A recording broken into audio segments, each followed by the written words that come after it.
Hi, this is Jennifer Sutton from What If Wellness with lesson number 2 from the Berrypatch.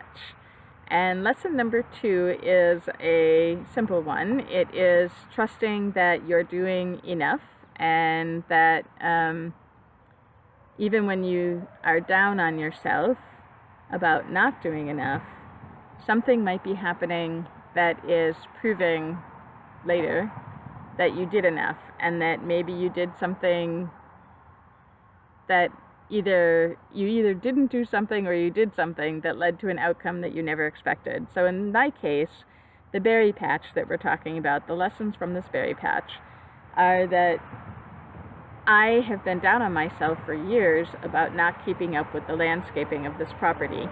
I bought this house 15 years ago, and for the first couple of years we did okay, but it's a lot of property, and at the time my husband and I worked full-time, both of us, and it just got worse and worse over time, and I was able to keep up certain parts of it. Like I usually keep up the place right by the front door so that it's pretty in the front, and sometimes by the back door and sometimes over by the garden, and the garden itself has shifted significantly. It used to be one great big open patch with lavender around the outside, but my mom and I accidentally weeded up the lavender and so that's all gone. But some things seeded themselves, so now I have a beautiful lilac bush in the front of the garden that I didn't put there, that showed up, and I just left it because I like lilacs.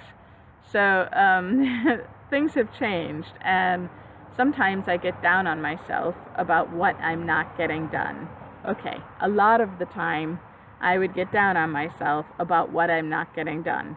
I have so many things on my to-do list, and sometimes I just set it aside and do things that make me happy instead of sitting and doing weeding, which may or may not make me happy sometimes. Sometimes it does. Sometimes it feels really good to clean things up in the yard and make it nice. But anyway, behind the garage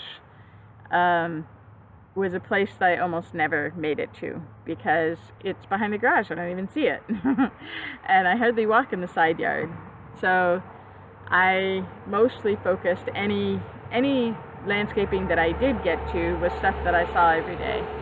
So I hardly ever got behind the garage until last week. There was a big storm on Sunday, and the storm blew down a bunch of branches, and my son was going to mow for me, and I said, I'll help you by going out and moving all the branches that got in the way so that you don't run over them and you can stay on the mower. So I went over and I started moving branches, and as I was doing that, these red dots caught my eye, and I looked over and walked over, and there were these beautiful little jewels sitting on top of this plant, and it looked like a blackberry plant. I have tons of blackberries and I'm used to those, but it was a blackberry plant with a little different leaf, and it looked furry, and the things that the berries were coming out of were very different than how the berries form on a blackberry plant. And I thought, gee, I wonder what this is, and I guessed that it was a raspberry bush, but I wasn't entirely sure. I ate some because I was pretty sure, and they were delicious, but I wasn't 100% sure, so I actually did go in and research it and make sure that I wasn't eating something poisonous and not giving something to my son that was poisonous. But what I started doing was picking some and putting them in his hand as he rode by on the mower. And so we both enjoyed this wonderful treat, and that treat wouldn't have existed if I had been keeping up with the landscaping, because the area behind the garage used to just be a little bit of a rock path right next to the wall of the garage, and then a little bit of vegetation, and then the rest was all mowed down. And now there's about 10 feet of vegetation back off the garage, maybe not quite 10, but close.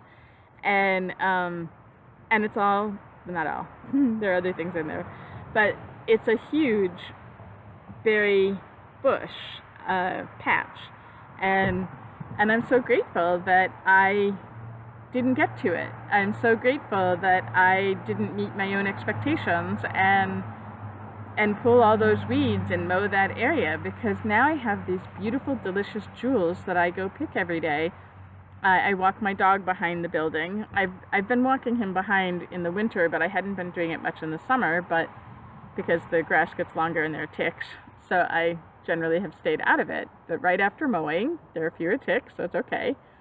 So anyway, I would walk behind, and now I pick a handful and I eat them on my way back in, and then I go and make something healthy for breakfast. So it's a wonderful gift that I've been given by me not meeting my own expectations. So is there some place in your life where you're giving yourself a hard time, where you're saying you're not doing enough, or you did the wrong thing, or whatever, and instead just forgive yourself and say, hey, maybe I'm making good choices, maybe I'm doing the best I can, maybe what I'm doing is enough, and maybe down the line I'll be given a special gift that I never expected or could even have imagined coming to me, like this beautiful berry patch. I didn't have on my vision board a berry patch behind my garage. Never crossed my mind. And especially raspberries. I've actually been trying to keep the blackberries to a minimum because I have 10,000 of those bushes. But they keep showing up, and that I just being grateful for them when I can and pull them out of places that they don't belong, so that I actually can grow things intentionally in some places. But I just think it's a wonderful, huge gift, and I'm grateful, and I love to look back and realize that if I can forgive myself for things I'm not getting done, maybe other things are happening that are growing in that place. So look at those things in your life. Look at what you're not getting done in your life, or maybe that you're getting done that you think you shouldn't have done, and just wonder, what if it was the right thing? What if I'm exactly on track for where I need to be and where I want to go, and my life is just getting better and better as I go?